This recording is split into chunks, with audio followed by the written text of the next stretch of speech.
O nosso respirar é o Senhor. O nosso viver é o Senhor. A nossa esperança é o Senhor. Nós só temos vida porque assim o Senhor nos concedeu. Nós só temos a oportunidade de esperar, ó Deus, por dias melhores, porque o Senhor brota em nosso coração, porque a tua misericórdia, ela se renova a cada manhã em nós e através de nós. Pai, muito obrigado pela semana que passamos, muito obrigado, ó Deus, pela chuva que cai, ó Deus, diante de tanta seca. Deus seja louvado pela tua ação, pela tua bondade, pela tua misericórdia.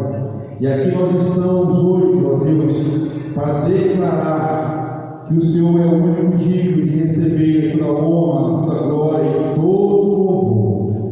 Deus, eis-nos aqui. Fala conosco, Pai amado, ministra com poder e graça, ó Senhor Espírito Santo. Não queremos voltar para as nossas casas, para os nossos lares, ó Deus. Não queremos deitar na nossa cama, ó Deus, repousar nossa cabeça no travesseiro, ó Deus, da mesma forma, ó Deus, que acordamos. Não, mas queremos voltar para os nossos lares renovados, transformados, impactados pela tua presença, pelo teu poder, pelo mover do Senhor. Grande Deus, eis-nos aqui, ministra. Que a tua vontade de cura, de perdão, de restauração, de salvação, ó Deus, brilhe em cada vida nessa noite. Nós só temos a Ti. Não há outro Deus como o Senhor, nunca houve e não haverá um Deus tão grande e tão poderoso como o Senhor. Nós oramos por tudo em nome do Senhor Jesus. Amém. Amém, meus amados. Lá em 1 Pedro capítulo 1, versículo 15 e o versículo 16. 1 Pedro capítulo 15, capítulo 1, versículo 15 e versículo 16. Diz bem assim para nós a palavra do nosso Deus. Olhando na minha versão aqui, talvez está igual. Diz bem assim na minha versão. 1 Pedro capítulo 15, capítulo 1, versículo 15, versículo 16. Mas, começando aquele que vos chamou, sede vós também santo em todo o vosso proceder ou procedimento, porquanto está escrito, sereis santo, porque eu sou santo. Amém, meus amados irmãos? O ser santo é uma ordem de Deus para a tua igreja, para os teus servos e servas que adoram o Senhor em espírito e em verdade. Nós vamos entoar louvor, louvemos ao Senhor, que nosso louvor seja de entrega, de dedicação, de realmente de reconhecimento que Ele é Deus e que nós somos o teu povo. Louvemos ao Senhor.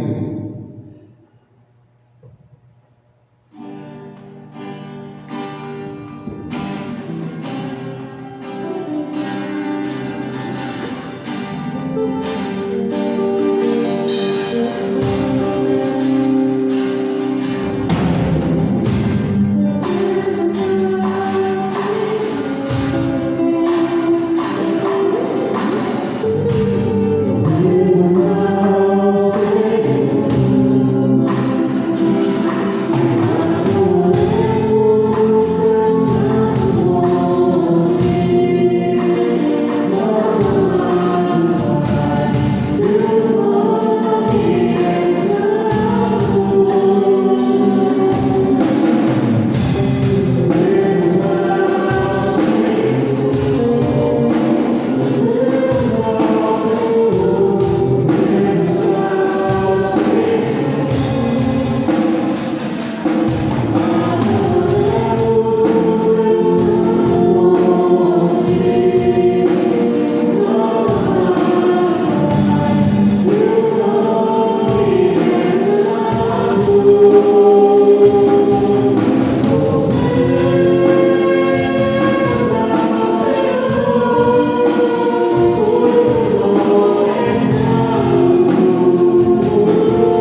que se encontra lá em Tito capítulo 2, verso 11 ao verso 15. Tito capítulo 2, verso 11 ao verso 15. Que cuidar a igreja aqui, se puder, ficar em pé nesse momento. A igreja estará lendo esse texto com a sua voz, texto maravilhoso demais. A minha versão fala logo no verso 11, né? Porque a graça de Deus se manifestou, se revelou, trazendo salvação a todos os homens. Que maravilha! A igreja ligará esse verso, versículo 11 até o versículo 15, em uma só voz, tá?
Glória a Deus.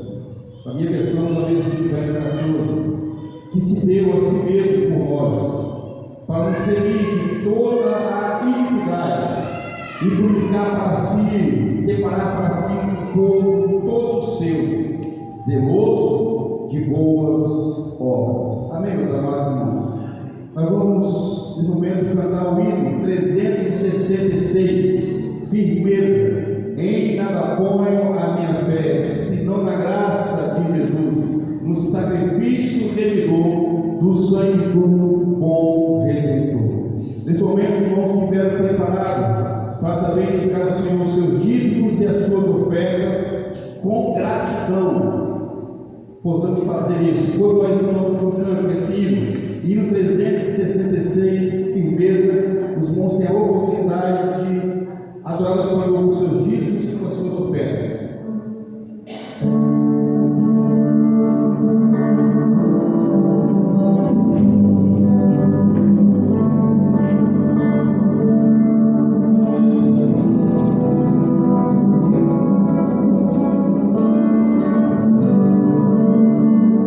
Em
pelos dízimos e pelas ofertas que foram usadas hoje no nosso Senhor.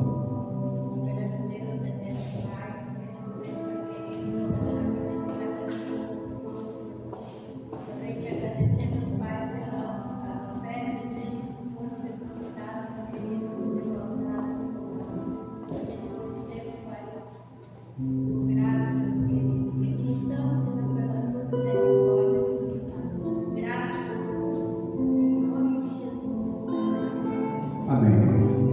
Nossa esperança em Cristo, somente Ele é a nossa esperança. Não existe esperança sem Cristo Jesus.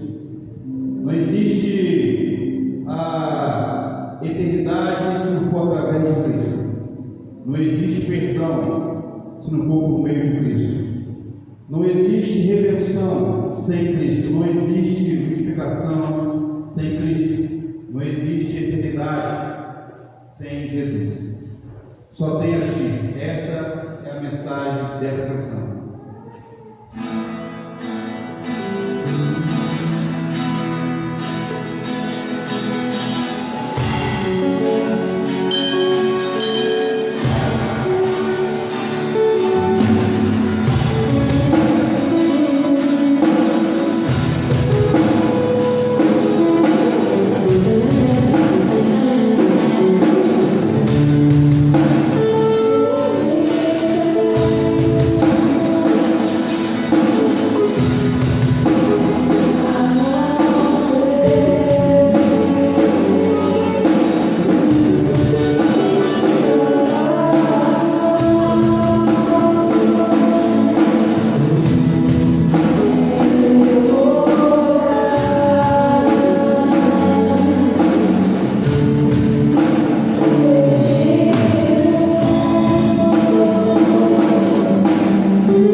Jesus só temos a Ele como nossa única esperança. Estamos falando sobre parábolas. Estamos no final das parábolas, já falamos muitas parábolas. Só na parábola do filho pródigo foram 3 mensagens que nós vimos: desprezo, sem valor e o amor soberano de Deus, do Pai. Já vimos muitas coisas sobre parábolas e nós vamos terminar, falta com essa de hoje 6 parábolas para nós terminarmos. Terminando a parábola, nós vamos estudar a questão dos milagres de Jesus. E aí são mais um punhado de ensinos, né? Então, olhe desde já sobre essa nova empreitada que nós teremos depois de terminarmos essas parábolas, essas 6 parábolas que faltam. E como temos visto a sequência, né? Hoje vamos falar, talvez não, no campo teológico. Essa é com certeza a parábola mais difícil de ser explicada. E é também a parábola que tem os maiores ensinos errôneos espalhados pelo mundo todo. A parábola que vamos avaliar é a parábola hoje do administrador infiel. Essa palavra ela foi pregada diversas vezes. Algumas pessoas tiram só alguns textos para apoiar os seus pretextos e aí distorce o que realmente Cristo queria ensinar com essa parábola. Essa parábola do administrador infiel de Lucas 16, ela vem na sequência da parábola da ovelha, Cristo contou essa parábola logo em sequência a essas parábolas anteriores que nós terminamos de ver. E aí, alguns pegam os ditos, alguns textos, alguns versos dessa parábola e começam a tentar, para apoiar as suas vontades, para apoiar os seus enganos, começa a identificar, falar que essa parábola está querendo dizer isso. Alguns até falam que Cristo aqui defendeu uma prática errônea desse administrador infiel. Alguns outros dizem que Cristo elogia a infidelidade desse servo que a gente vai olhar nessa noite. Não, Cristo ele não elogia em nenhum momento a postura, a pessoa do servo.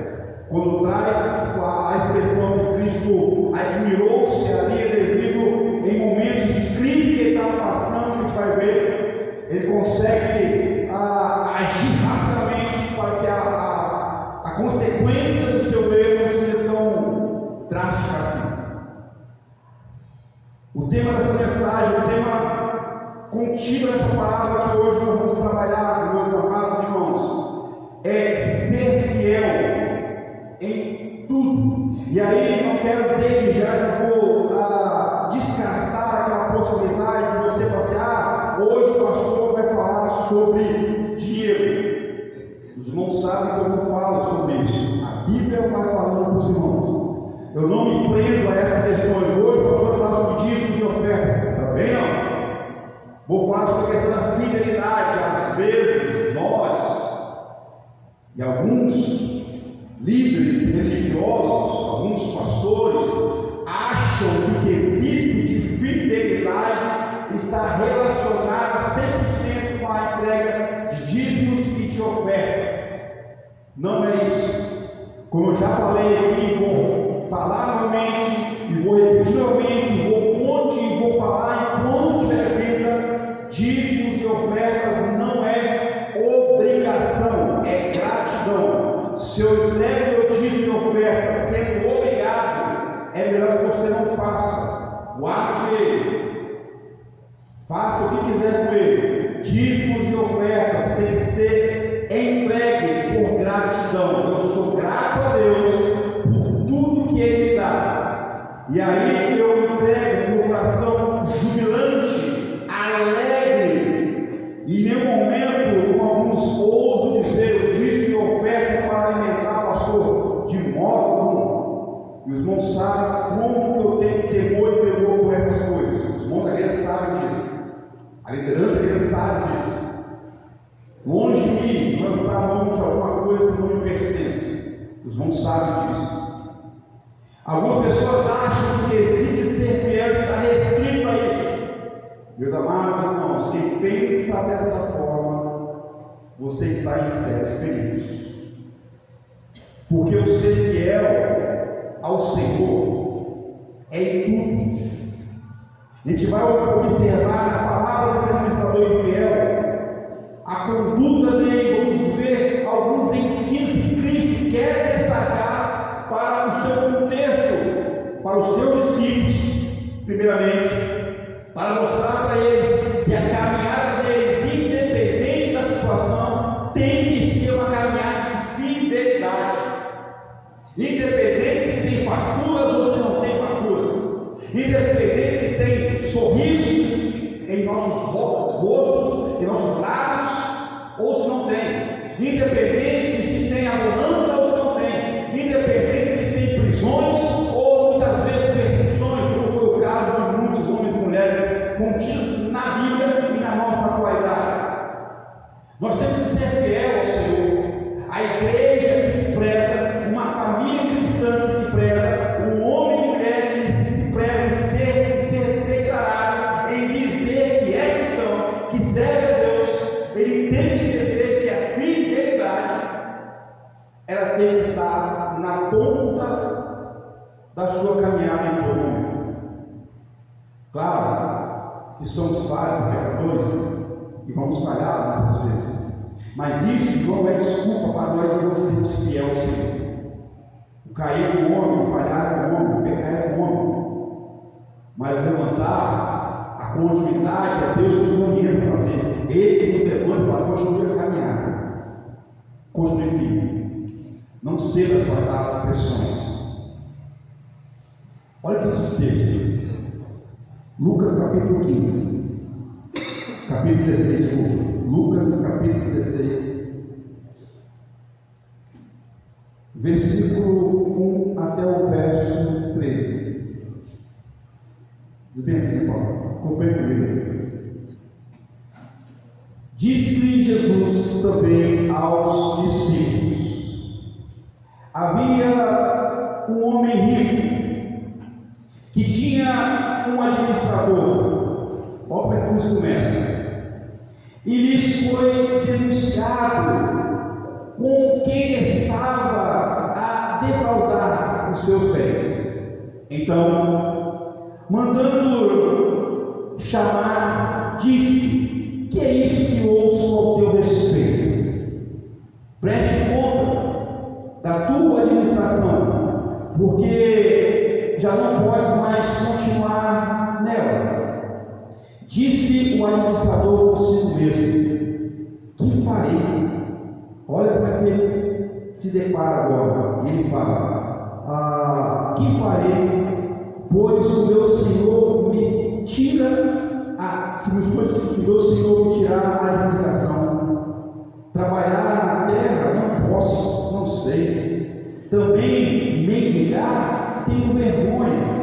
Verso 4: eu sei o que farei, para que quando for demitido da administração, me recebam em suas casas, tendo chamado cada um dos devedores do seu Senhor. Disse ao primeiro: quanto deves ao meu patrão, ao meu Senhor? Respondeu o primeiro: 100 cabos de azeite, 100 barris de azeite. Então disse: toma a tua conta, depressa e escreve 50. Depois perguntou ao outro: tu, quanto deves? Respondeu ele: 100 carros de trigo. Disse-lhe: toma a tua conta e escreva 80. Verso 8. E elogiou o Senhor, o administrador infiel, porque houvera claramente, porque os filhos do mundo são mais hábeis na sua própria geração do que os filhos da luz. E eu vos recomendo, verso 9, eu vos recomendo das riquezas de origem livre, fazer amigos, para que quando aquelas vos faltarem esses amigos, vos recebam nos tabernáculos eternos. Quem é fiel ao pouco, também fiel ao muito. A quem é infiel e injusto pouco, também injusto e infiel ao muito será. Pois não vos tornais fiel na aplicação das riquezas de origem injustas, quem vos confiará a verdadeira riqueza? Se não vos tornais fiéis na aplicação do alheio, quem vos dará o que é vosso? Ninguém pode servir a dois senhores, porque há de aborrecer-se de um e amar o outro, ou se devotar-se, ou se dedicar-se, como a pessoa fala, a um e desprezar o outro por completo. Não pode servir a Deus e às riquezas, mamon, para algumas versões. Vamos orar ao Senhor. Grande Deus, Pai querido, Pai amado, a Tua palavra, Deus, que é poderosíssima, mais penetrante que a espada dos dois mundos, viva e operante. Grande Deus, nesse momento temos a responsabilidade de explicar para o Teu povo, para o Teu filho, para cada homem e mulher que aqui se faz presente nesse tempo. Deus, ministra em nossos corações, pois queremos aprender do Senhor o caminho de ser fiel a Ti. Oramos em nome de Jesus. Amém. Ser fiel em tudo, em todo momento. Como eu falei, essa é uma das palavras. Alguns estudiosos falam que essa perícope de Lucas capítulo 16 nem é considerado, nem pode ser considerada a palavra, porque era algo que acontecia no contexto de Cristo com frequência, era algo corriqueiro. Então algumas pessoas falam que essa perícope, esse texto, esse bloco, no versículo 1 até o versículo 13, não pode ser considerada uma palavra, mas é uma palavra. Cristo conta essa palavra para mostrar para os seus discípulos o caminho de fidelidade que eles têm que caminhar. E aí ele lança a mão de algo bem conhecido, e também bem conhecido na nossa época, e também bem atual na nossa época, pois claro, vira e mexe nós podemos ouvir falar de um administrador infiel, vira e mexe nós podemos ouvir falar de alguém que defraudou, de alguém que roubou o seu patrão, vira e mexe podemos ouvir e falar, e às vezes até testemunhar pessoas que caíram nessa cilada de infidelidade. A primeira coisa, meus amados, que vamos aprender com essa palavra, a primeira coisa que vamos aprender, a primeira coisa que Cristo queria mostrar para os seus discípulos é: um dia todos nós teremos que prestar conta da nossa administração. Cristo lança a mão essa palavra para mostrar para os discípulos e para os mestres da lei, para os fariseus, os homens bons da época, os religiosos da época, para mostrar: olha só, preste atenção, vocês acham que pode viver de qualquer modo, vocês acham que pode viver fazendo isso e aquilo sem dar satisfação a ninguém, vocês acham que estão fazendo as coisas nas escondidas. Preste atenção, um dia todo homem e mulher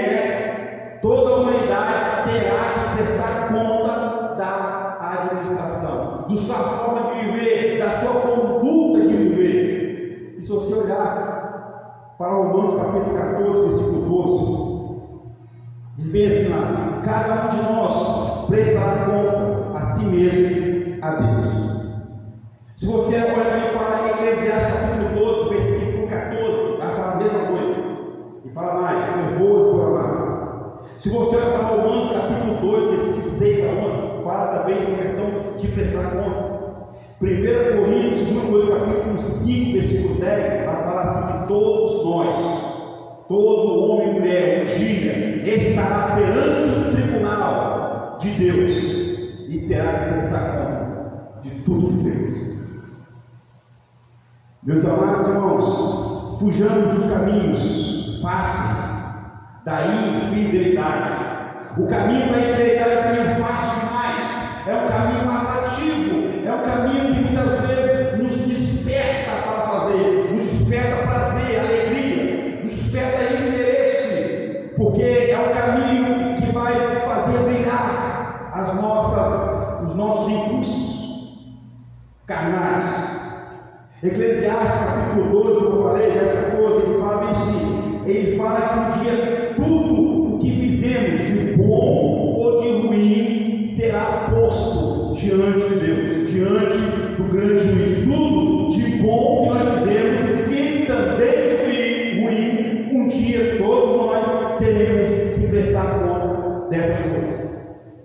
Os versos 1 ao verso 3, Cristo nos mostra como é, olha só, discípulos e demais que estão à minha volta, aqueles que vivem me perseguindo, que vinham perseguindo Cristo, ele sai da palavra do filho pródigo, aonde dá uma lombada em todo mundo, tanto os religiosos, como os seus discípulos, como aqueles pecadores e gentios. Cristo, na palavra do filho pródigo, que nós vimos 3 mensagens: desprezo, sem valor e o amor eterno do Pai, o amor incondicional do Pai. Cristo mostra que mesmo sendo pecador e falho, o homem, Deus tem um amor eterno por ele, poderosíssimo, a ponto de mandar Jesus para morrer por mim e por você, de nos dar a oportunidade de andarmos fiel a ele. E agora nessa palavra, olha só, tinha um homem rico, e esse homem rico, ele tinha várias coisas, ele tinha um administrador. Aqui podemos conjecturar, é uma conjectura, ok, irmãos? É um exemplo. O homem rico, podemos conjecturar como fosse Deus. O administrador infiel, a humanidade em si, que pecou, que errou, que falhou, somos nós. E esse homem rico, por todas as suas posses, ele tinha um administrador. E esse administrador, ele começa a dar errado, a ponto que o homem rico ouve falar: olha, o seu administrador, que tem o controle de toda a sua finança, de todos os seus bens em suas mãos, de todos os seus talentos que você colocou nas mãos dele, olha, esse homem está defraudando você, está roubando você. Veja, esse homem não está andando na conduta correta que o Senhor confiou ele a andar. Podemos imaginar que esse homem, esse administrador, pensava: o meu Senhor não tem controle do caixa de finanças que ele tem. O meu Senhor não sabe os meios e os juros que eu coloco em cada venda que aqui faço. O meu Senhor não tem o controle das porcentagens que eu recebo por fora. Não. Esse eu não imaginava que ninguém ia descobrir. Mas olha, meus amados, assim também é a humanidade. Assim também, muitas vezes, somos nós.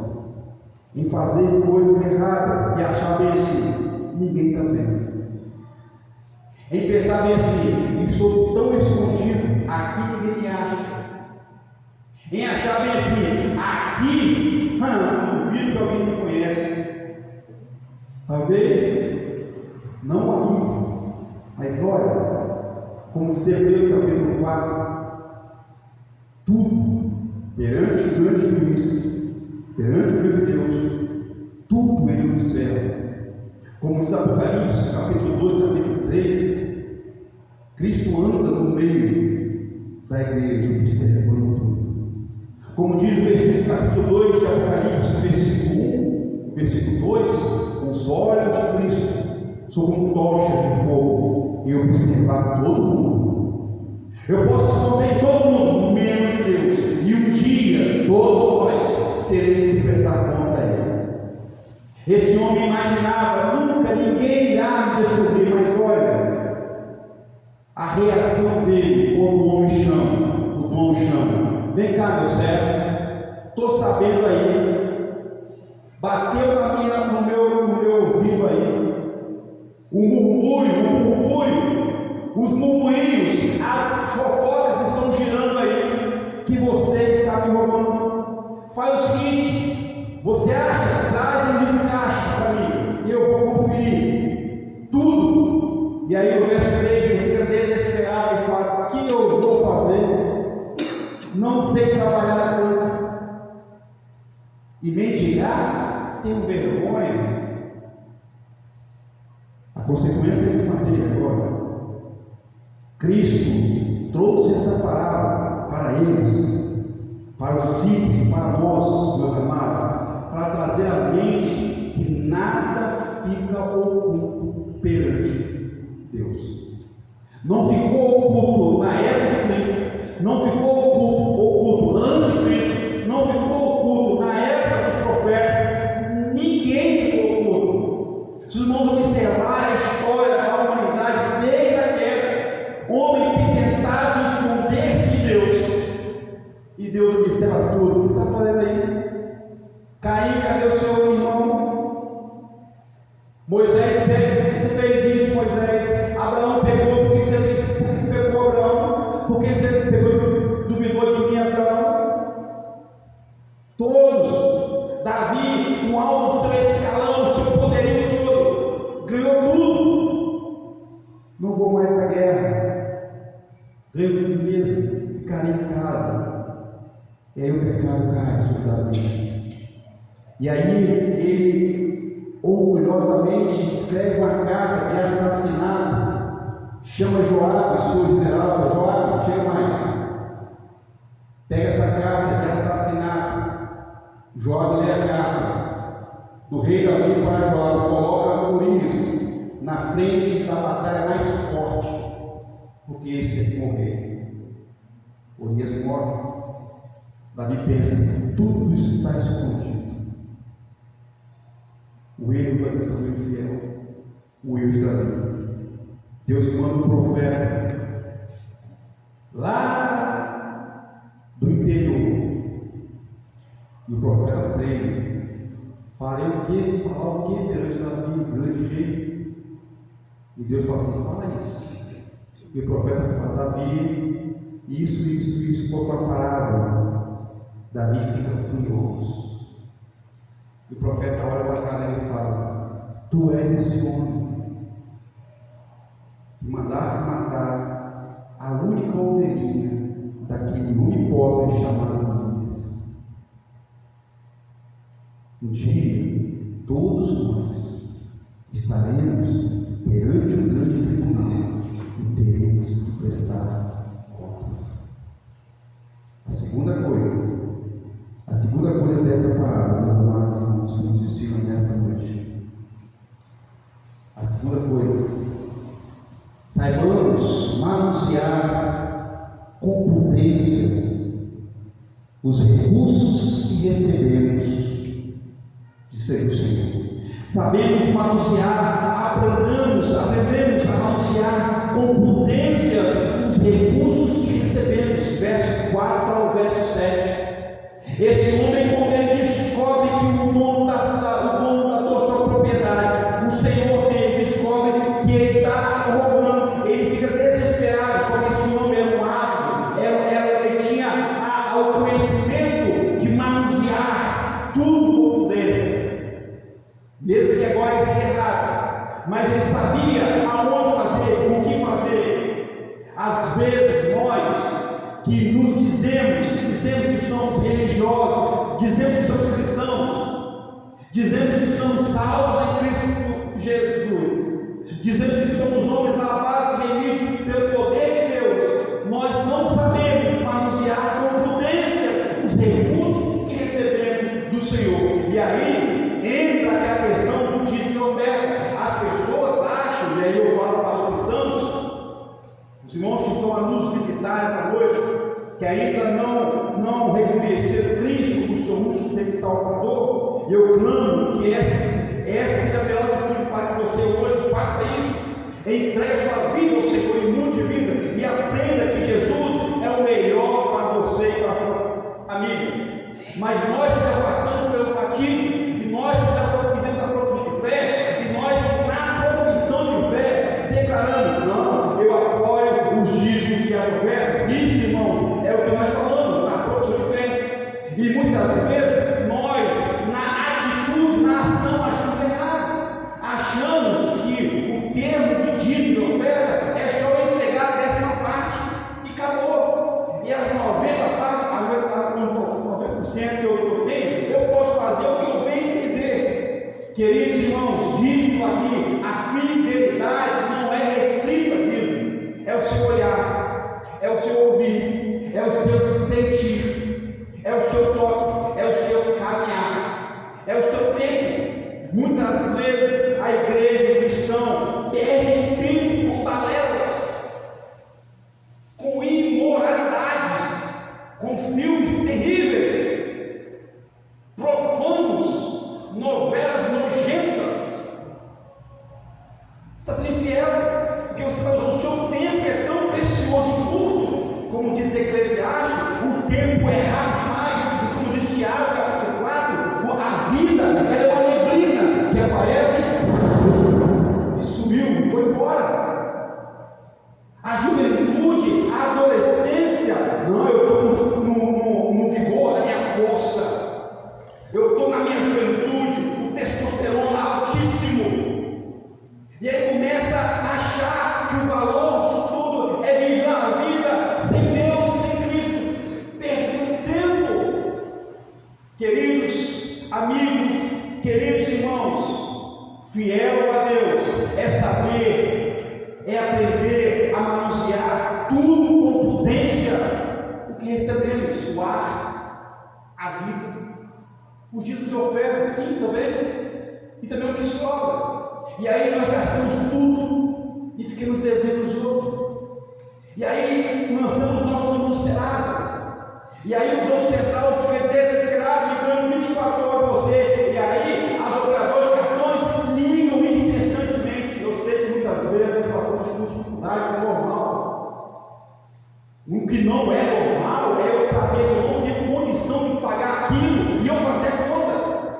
Isso é pecado. É eu estou sendo infiel a Deus. É eu estou usando o que Deus me deu e não anunciando o que é correto. Não é somente deixar de dar o dízimo de oferta. Não é somente falar, não vou dar mais o dízimo de oferta. Ok, a responsabilidade é sua em Deus, para com Deus. A ordem de Deus é ser fiel em tudo. E quando eu faço a oração de fé, quando o pastor fala assim: irmão, você que conheceu Cristo, você aceita o dízimo, você reconhece o conteúdo bíblico, e as pessoas falam assim: reconheço, pastor, mas na prática, some, né? Dá uma vez no ano, uma vez na vida. É com você e Deus, é com você e Deus. Mas também o que você faz com o que Deus te dá de sobra, com os 90% que Ele te dá, isso também é ser fiel. Se eu faço uma dívida e não posso pagar, eu sou infiel ao Senhor. Se eu sei que o meu nome vai ser lançado no vermelho, e aqui também os irmãos, né, quando temos sentido, as irmãs falam: olha o Será de Deus.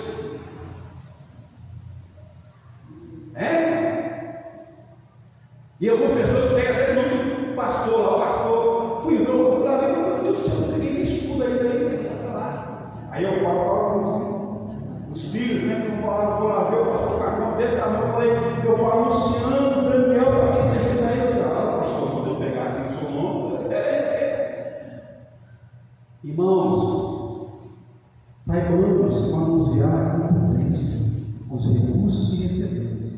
O verso 4, 7, esse mundo foi sábio demais. Que farei? Ele pensa: mas eu sei manusear o livro caixa, eu sei tanto de juros que eu lancei em cada barriga, eu sei tanto de porcentagem acima que eu lancei em cada coisa. E aí ele chama os devedores, os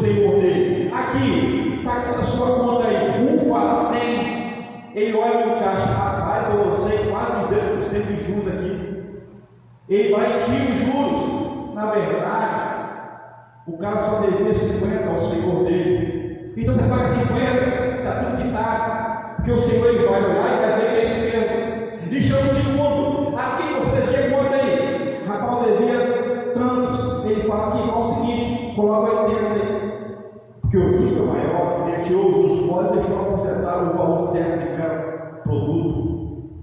Ele soube manusear, mesmo seus erros, mas ele soube manusear para que a crise dele não piorasse. Cuidado, cristãos, cuidado, evangélicos, cuidado, membros da Igreja Batista e Goiás.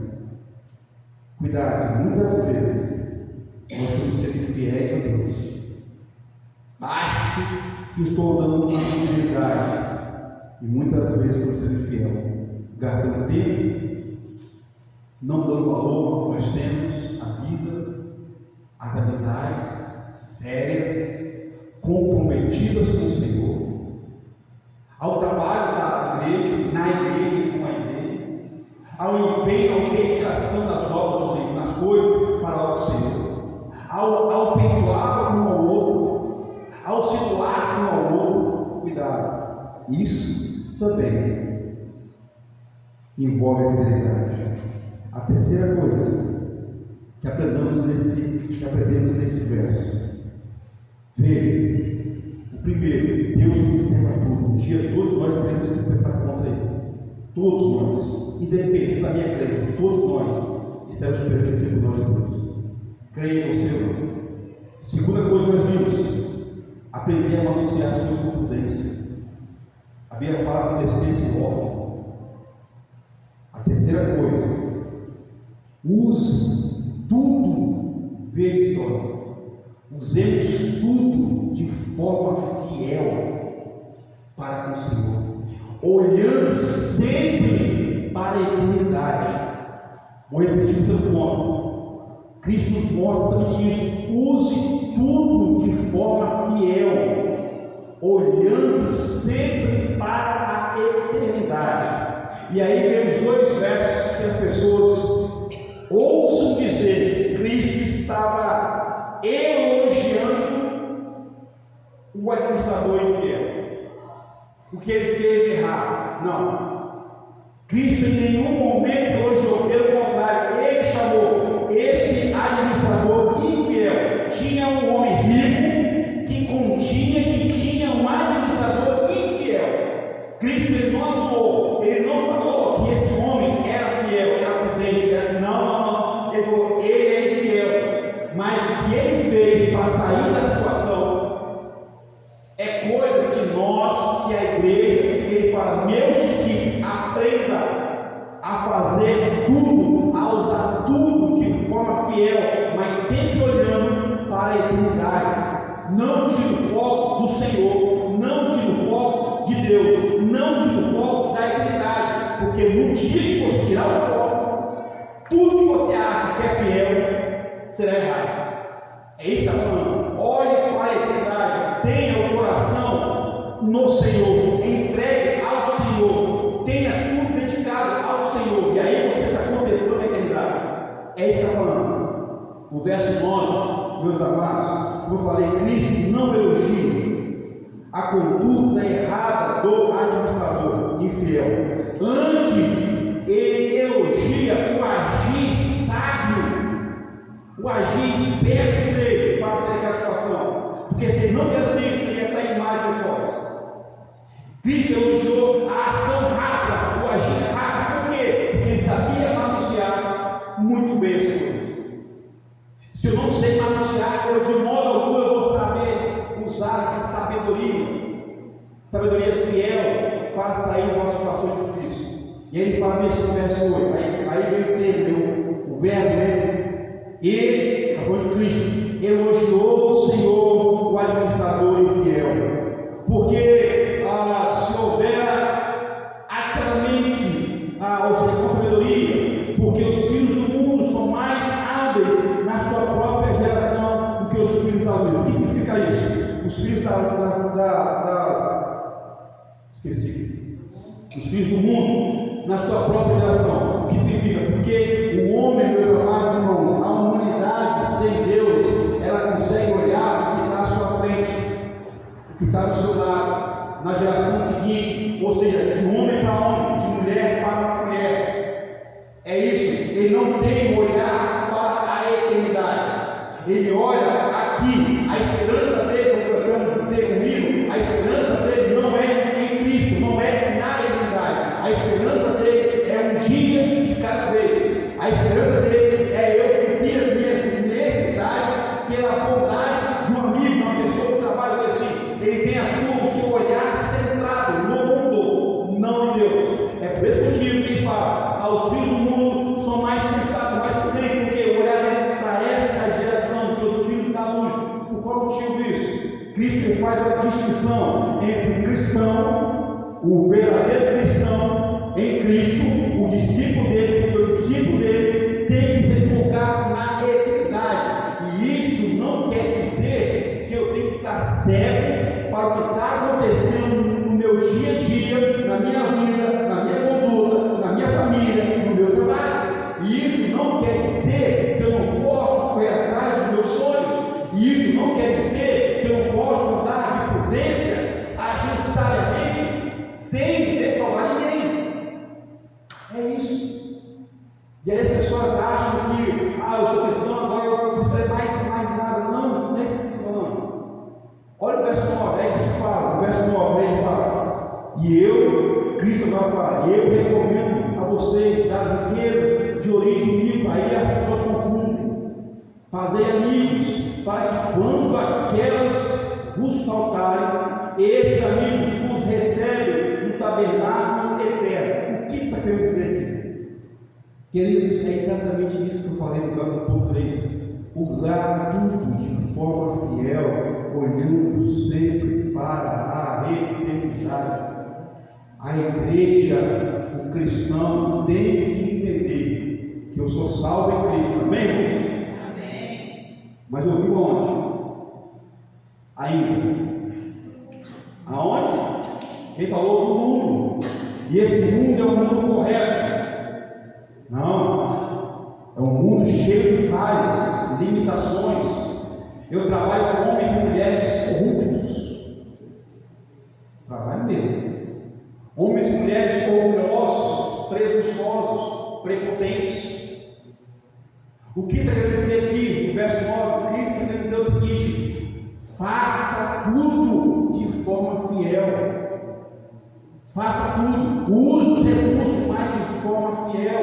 Testemunhe, evangelize, prega nesse mundo de corrupção, de infidelidade, nesse mundo onde os valores são iníquos, são errados, mas prega, testemunhe, crie laços, crie amigos, e esses amigos aqui, meus amados irmãos, não é amigo insensato nem imprudente, mas são homens e mulheres que ouviram o Evangelho, mesmo no mundo de corrupção, mesmo em meio às riquezas alheias, riquezas erradas.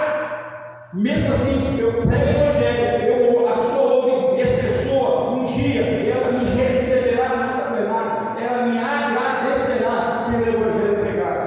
Por quê? Porque eu usei tudo de forma fiel. Por quê? Porque eu olho para a eternidade, eu não olho para o presente, eu não olho para o mundo, eu olho para o futuro que é Deus. Cristo ele não elogiou a conduta errada do homem, não. Ele elogiou a forma sábia dele, de manusear os recursos com prudência, de saber usar. Porque ele sabia, se fosse mandar de qualquer modo, ele ia passar, ele ia mendigar. E as pessoas que ele tirou os juros iriam receber ele na casa deles. A igreja cristã tem que agir também com sábio, sendo astuto e sendo prudente, sendo fiel ao Senhor, não defraudando ninguém, não passando a perna em ninguém, e não usando recursos que não são seus, não são nossos. Pelo contrário, a Bíblia fala da honra que merece honra. Respeito, você que roubava, não roube mais. Você que defraudava, não defraude mais. Você que mentia, não mente mais. Você que é infiel, não seja mais infiel. Você que é imprudente, não seja mais imprudente, seja prudente. Ou seja, use tudo, faça tudo, mas de forma fiel. Por quê? Porque o caminho de Deus para a igreja é o caminho de fidelidade, não de infidelidade. É o caminho de santidade que nós lemos, porque Ele é santo. Não o caminho de imoralidade, de impureza. Não, é o caminho de ser santo. É um caminho de perfeição. Por quê? Porque Ele é perfeito. E Ele quer a perfeição. E isso envolve tudo. Não é somente os meus recursos financeiros, não. Tudo que eu faço tem que ser de forma fiel. Quando eu leio a Bíblia, eu tenho que me colocar na posição de um homem que precisa aprender de Deus. De um homem que precisa abandonar os meus pecados, as minhas falhas, e buscar aprender mais. Quando eu vou trabalhar na igreja ou na vida circular, no meu trabalho, trabalhar 405 horas por dia para trabalhar, tem alguns irmãos aqui mais cedo que eu ainda. Eu tenho que ir de forma fiel no meu trabalho, nas minhas horas que eu tenho que prestar ali, de forma fiel, mostrando exemplo, sendo testemunho de tudo. De quê? De Deus aqui para a pessoa. Para quê? Para mostrar para ele, vale a pena ser fiel. Tem uns vídeos no YouTube, uns cortes muito rápidos, e tem umas pessoas que fazem uma sacada muito bacana, que eu fico observando. E tem um rapaz que ele pega um dinheiro, você pode já ver, né? Pega um dinheiro e joga no chão, no pé da pessoa. E aí ele fala, isso aqui é seu. E muitos falam, não é meu não, não é meu não. Não é seu, para que o senhor pega não é meu não. Mas tem uns que falam, não é meu mesmo. E guarda o dinheiro. Teve um vídeo que eu vi essa semana, que o rapaz estava vendendo paçoca. Dois rapazes, né? um de cada bloco. Um estava com paçoca, e o rapaz estava com paçoca. Ele falou, 3 por 5. Ele falou, mas só tem R$2. Aí ele pega R$100 do bolso e dá como se fosse R$2. Um cara desse vídeo, pegou os R$2 e deu uma paçoquinha aí e guardou. Aí esse cara saiu e falou, só fiquei com a paçoquinha mesmo hoje. Mas teve um rapaz que ele deu o mesmo R$100. O rapaz foi para o ponto, deu a paçoquinha ele lá, botou, aí foi botar o dinheiro para ele. Ele olhou desesperado, moço, vem cá. Não, você me deu R$100. Ele falou, não, mas ele é seu. Não é meu não, mas me deu R$2. Ele foi seu e você era honesto.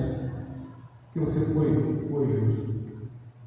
Será que nós, igreja, cristãos, se fosse eu e você naquela situação, meus amigos que me ouvem nessa noite e que me estão assistindo na transmissão, será que nós entregaríamos esses R$100? É seu. É a segurança. Cristo falou exatamente isso. Use tudo de forma fiel, mas olha, olhando para a eternidade. A quarta e última coisa. Ser fiel em tudo, pois esta é a vontade do Senhor para nós hoje. Verso 10 ao verso 13. Eu vou ler o texto e vou terminar explicando ele. Verso 10. Ser fiel em tudo, grave isso. Em tudo. Ser fiel em tudo, pois esta é a vontade do Senhor para você, para mim, para nós nessa noite. Olha o que fala o verso 10. Quem é fiel no pouco, também é fiel no muito. Olha o verso, continuará o verso. E quem é injusto ou infiel no pouco, também é infiel no muito. E aqui, aquela pessoa fala assim, não, é porque eu tenho tão pouco que não vou oferecer. Não estou falando de dinheiro, mais uma vez, não estou pedindo dinheiro a ninguém. Estou explicando o texto. Tem pessoas que falam assim, eu tenho tão pouco, não posso fazer isso. Mas na verdade, essa pessoa, mesmo se ela tiver muito, ela não vai poder fazer, porque sempre o muito ela é pouco com ela. A pessoa, quando ela é infiel, ela vai ser infiel no pouco ou no muito. E a pessoa, quando ela é fiel, quando ela entende na cabeça dela, no coração dela, quando o caráter dessa pessoa é transformado por Deus, é renovado por Deus, ela vai entender que o caminho dela é um caminho de fidelidade. Se é com pouco ou se é com muito, se é para dispensa lotada ou para dispensa vazia, se é com chuva ou com escassez de sol, se é com terreno frutífero ou com terreno rochoso, não interessa, ela vai ser fiel em qualquer situação.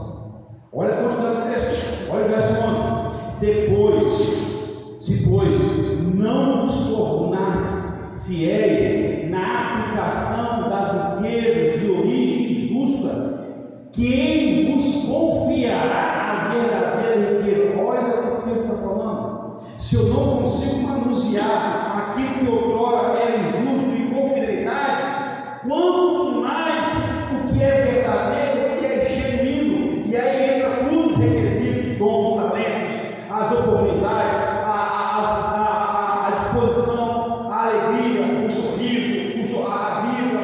Quanto mais, se eu não sei manusear aquilo que é tão importante, quanto mais aquilo que é importante, não saberei manusear. Se o meu caráter, se uma pessoa tem a vida transformada por Deus, automaticamente o caminhar dessa pessoa continuará sendo caminhar de infidelidade. Uma vida de infidelidade, uma vida longe de Deus, uma vida sem esperança por Deus. Olha a continuidade do verso 12: se não vos tornares fiéis na aplicação do alheio, quem vos dará o que é vosso? Olha o verso 13: ninguém pode servir a dois senhores, porque ou há de aborrecer-se de um e amar o outro, ou se devotará a um e desprezará o outro. Não pode servir a Deus e às riquezas. Aí, se você olhar para o verso 14, que eu não vou ler, mas havia um grupo chamado os fariseus, os religiosos, que quando ouvem isso, ficam indignados, porque esse grupo, os religiosos, entendiam, na época de Cristo, entendiam que era possível sim amar as riquezas e também amar a Deus. É possível amar ao júbilo, mesmo que essa riqueza seja de forma iníqua, de forma impura, não tem problema. Esses fariseus dessa época, esses religiosos dessa época, verso 14, você pode ler, eles indignaram-se com a fala de Jesus. Por quê? Jamais eles queriam ser fiel, jamais eles queriam ser transformados por Deus, jamais eles tiveram um encontro com Deus realmente, jamais eles tiveram a vida impactada pelo poder de Deus para levar a mudança e a transformação dele. E se isso não acontece, como que fica a minha vida cristã perante Deus? Se eu não sou transformado por Deus, se não foi Deus que mudou o meu coração, a minha mente, o meu olhar, os meus lábios, as minhas mãos, o meu ar, a minha esperança, como que você e nós caminharemos de forma fiel ao Senhor? Impossível. Se Cristo não quebrantar o coração do homem, se a conversão desse homem e dessa mulher não for pelo poder de Deus, não há esperança. Não tem como ser fiel. Eu vou andar enganado até eu despertar, até Deus me despertar. Lembra de Paulo? Paulo não tinha fidelidade à lei, ao farisaísmo dele, à religiosidade dele. Tanto é que ele aplaudiu quando Estevão morreu aos seus pés. e as roupas ensanguentadas de Estevão caíram sobre ele. Saulo, que é o mesmo nome, pedia algumas ações: dai-me para matar tudo, vou prender todos eles. Achava ele que era fiel, mas Deus teve um encontro com ele. Saulo, você está perseguindo, quem és tu? Jesus.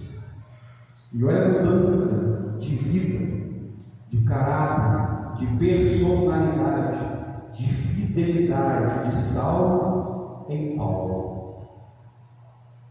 A vida cristã, ela é mudada por Deus, com Deus e em Deus. Martim Lutero falava em Cristo, por Cristo e em Cristo, por Cristo, sobre Cristo. Sem Ele, nada seremos. Com Cristo, tudo podemos fazer. É por isso que Paulo fala em Filipenses, capítulo 4, versículo 13: posso todas as coisas que me fortalecem. E aí Paulo fala tudo: sofrer, chorar, angústia, fome, escassez, tudo, naufrágio, perseguição, tortura, tudo. A esperança de Paulo era a eternidade. E qual a sua? A esperança de Paulo é ser fiel ao Senhor em todo mundo. A minha esperança, e não falo isso de boca para fora, eu falei várias vezes: se eu morrer hoje, a eternidade me espera. Não porque eu mereço, sou pecador e falho, mas porque Cristo é santo e perfeito, e Ele prometeu a eternidade na palavra dele. A salvação é pela graça, mediante a fé. Isso não vem em você, nem a fé, nem a graça, nem a salvação. É o dom de Deus. A minha esperança é a eternidade de Cristo Jesus no coração. Cristo chama cada um para ser fiel ao Senhor hoje, nesse momento. Vamos cantar uma canção e encerrar com ela.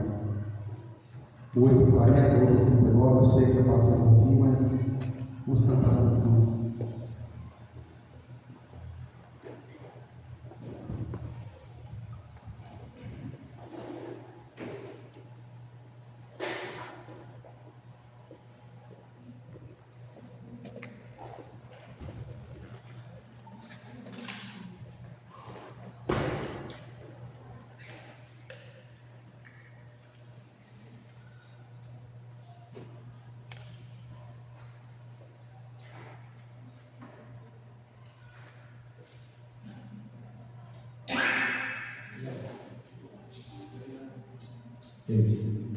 A nossa esperança que realmente você que tem conosco possa realmente adorar o Senhor em espírito e em verdade.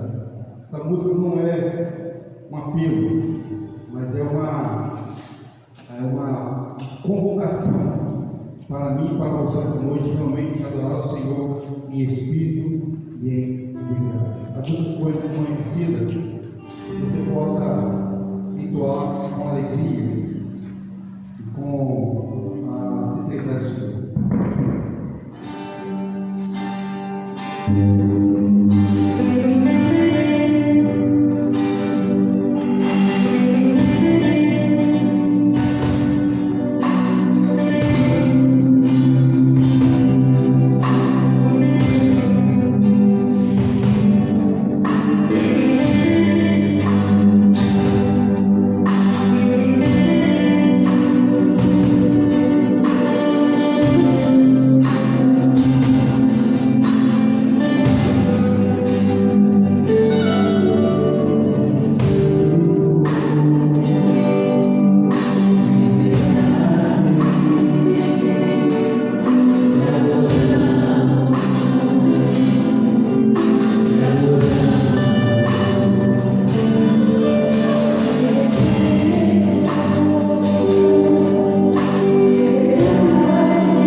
vida de imoralidade, uma vida de intrigas, de falsidades, de mentiras. O Senhor nos chama para uma vida transformada no Senhor, uma vida que outrora era infiel, agora uma vida fiel ao Senhor, uma vida que outrora era impura, agora uma vida santa do Senhor, uma vida que era longe do Senhor, sem intimidade do Senhor e com um conhecimento muito mentiroso do Senhor, agora uma vida íntima do Senhor, uma vida comprometida do Senhor, uma vida buscando diariamente um conhecimento verdadeiro e genuíno do Senhor e da tua palavra, uma vida sem esperança para uma vida com esperança, uma vida sem perdão para uma vida perdoada, uma vida sem renovo para uma vida renovada, uma vida sem eternidade para uma vida eterna nos céus. Grande Deus, que maravilha é servir ao Senhor, que maravilha é adorar ao Senhor, que maravilha, ó Deus, é ler a tua palavra e entender que o Senhor tem o melhor para nós, que é entender que o Senhor tem uma vida fiel para nós viver, uma vida comprometida, recheada com as suas bênçãos poderosas, independente de quem nós somos, falhos e pecadores, mas o Senhor nos conserta, nos renova dia após dia, minuto após minuto, porque tu és Deus fiel e justo.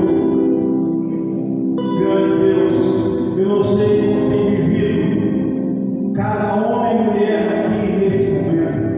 Eu não sei como tem vivido cada adolescente e cada jovem nesse momento. Eu não sei como tem vivido, ó Deus, cada família aqui nesse momento e aqueles que estão nos assistindo. Eu não sei, mas eu sei de uma coisa, e isso me basta, que o Senhor aqui se faz presente, porque a tua palavra diz que onde estiverem dois ou três clamando em teu nome, ali tu estás. A tua palavra diz que o Senhor anda no meio das igrejas, investigando cada coração, cada vida, cada família. Tome em suas mãos cada oportunidade.